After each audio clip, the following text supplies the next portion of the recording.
And welcome back to this last segment of Focal Point AFR Talk, 888-589-8840. One of the things that's going on there is you've got power outages, and it turns out that there was a utility crew that drove all the way from Alabama to New York to help them out. 900 miles they drove to provide help to restore power in Staten Island, and here is what happened. Let's listen. The hurricane-ravaged East Coast has been receiving North Alabama help, but we've uncovered something interesting.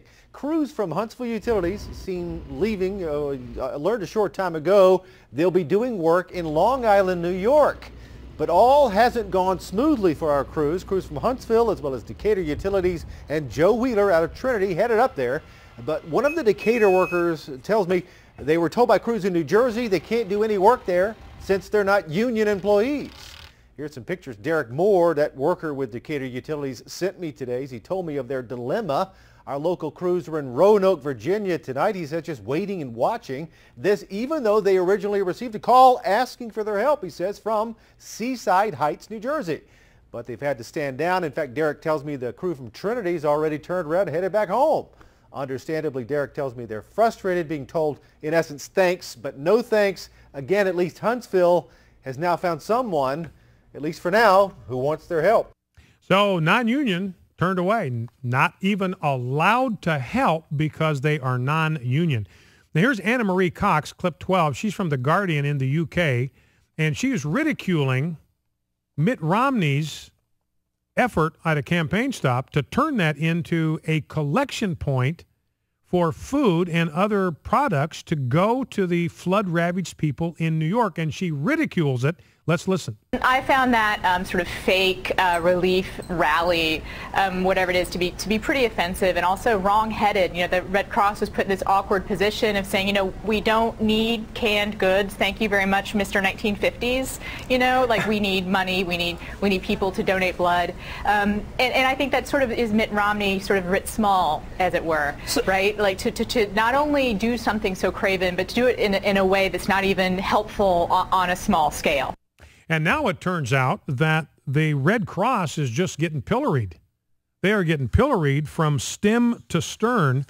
These folks down in Staten Island, this is the president of the borough of Staten Island, James Molinaro. He says this: the American Red Cross is nowhere to be found. And they don't know where FEMA is. Where is FEMA? There's no FEMA. There's no American Red Cross. Meanwhile, they're having to do dumpster diving. Why? Because the Red Cross is nowhere to be found. I mean, what they needed was what Mitt Romney did. They needed to collect food stuffs that could be sent there so they have something to eat. They got nothing to eat. And here's a story from Breitbart about Mayor Bloomberg. Well, first of all, where's that story about diverting the resources for the marathon? Here it is. New York City Mayor Bloomberg has chosen to divert critical food supplies and power generators. Food supplies. He's got food supplies. People in Staten Island are going hungry. They're starving to death. They're dumpster diving.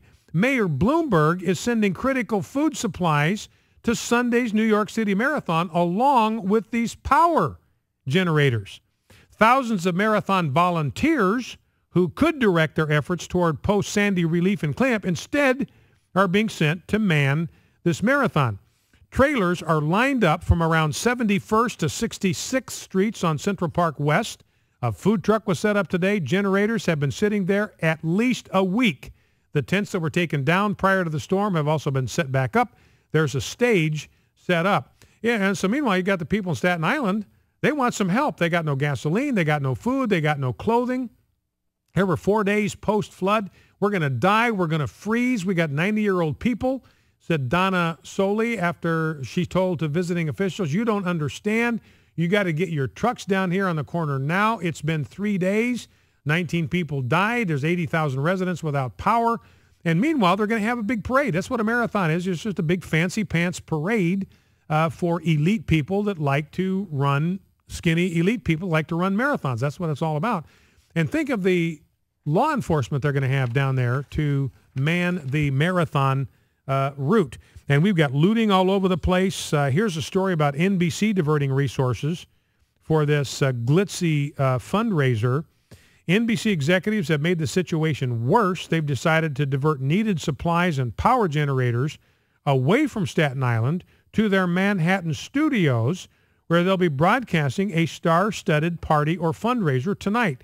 Kevin Bacon, Mary J. Blige, Tina Fey, James Gandolfini, Al Roker, and Jon Stewart, part of this star-studded event. And these people say, hey, the stars can stay home so we can use the generators and we can eat the food.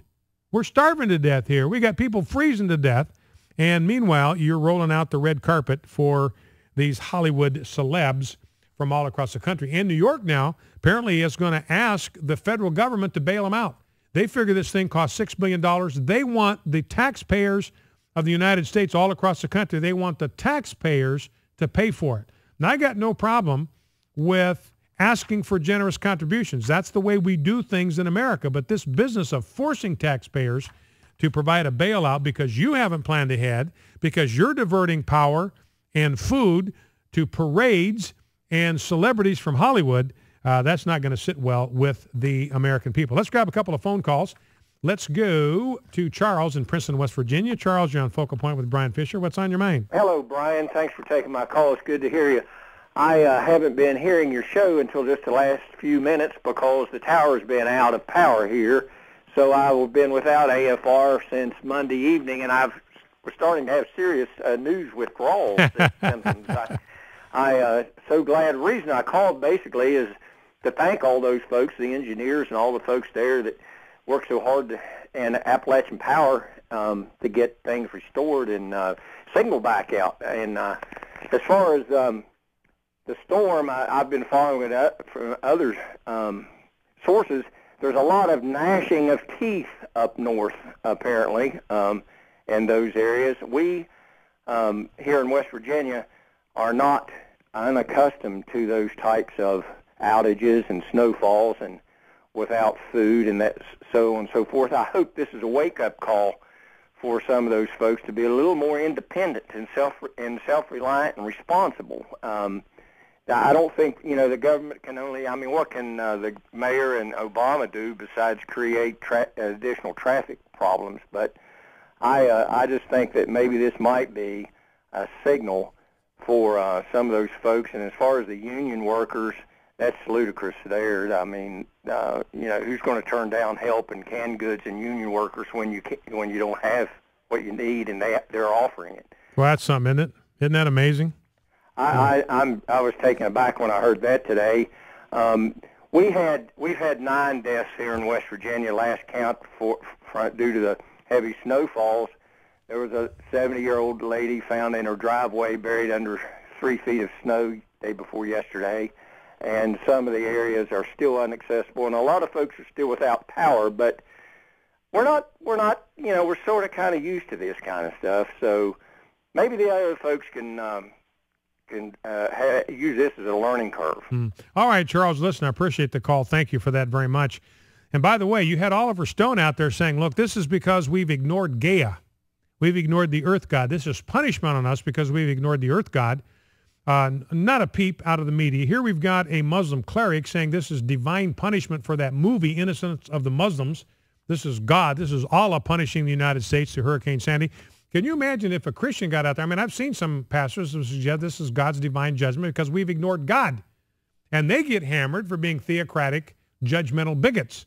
So liberals can go out there and say this is punishment for ignoring the earth god. Muslims can go out there, this is punishment for ignoring Allah, not a peep. But you think that the Bible had something to do with this, that is a whole different story. And by the way, Governor Cuomo, in order to try to get help in here, he's saying, look, he issued an executive order waiving a requirement that fuel tankers register and pay tax before unloading. And the United States government has waived the Jones Act, which will allow foreign flagged oil tankers from the Gulf of Mexico to supply the Northeast with fuel after Hurricane Sandy shut down 2 New Jersey refineries. So what do you see here? What do you see here? What you see is in order to get help, you got to get government out of the way. What was keeping this fuel from getting to people? government red tape, government regulations, government bureaucracy. So in an emergency, they will say, look, we got to get these people help. In order to do it, we got to get government out of the way. We got to cut back on government regulations that keep help from getting to people. Last call of the day. Let's go to Ed in Avon Park, Florida. Ed, you're on Focal Point with Brian Fisher. What's on your mind? Yes, thank you, Brian. I'd like to say that he's been touting all these jobs at General Motors, Chrysler, and all these big banks and everything, and people's jobs that he saved. We didn't save those jobs; he bought them. We need to be checking into Ford and these banks that weren't involved in some of this and finding out what their problems are and be finding out how they're doing. Yeah. You know, we need to look at the other side. We don't even know that where he threw all that money, that it's even going to do any good. Yeah. It's going to put this big storm up there is going to put a lot of pressure on these big banks and a lot of pressure probably on General Motors. Well, I appreciate the call, Ed. Thank you for that. And, you know, the only segment of the society where the unemployment rate is going down is government workers. Their unemployment rate is down to 4.2%. The genuine real unemployment rate, don't let people lie to you, the real unemployment rate is 14.6%. That is, if you add up all the people that have dropped out of the labor force but would like to work, people that are working part-time but wish they were working full-time, and the people that don't have a job, it's 14.6%. Well, that's it for today. Don't forget to stay tuned for Dr. David Jeremiah, great election sermon. That'll be coming up right after this program on Exploring the Word. Now, for the weekend, may the God who gives endurance and encouragement give you a spirit of unity among yourselves as you follow Christ Jesus, so that with one heart and mouth we may glorify the God and Father of our Lord Jesus Christ.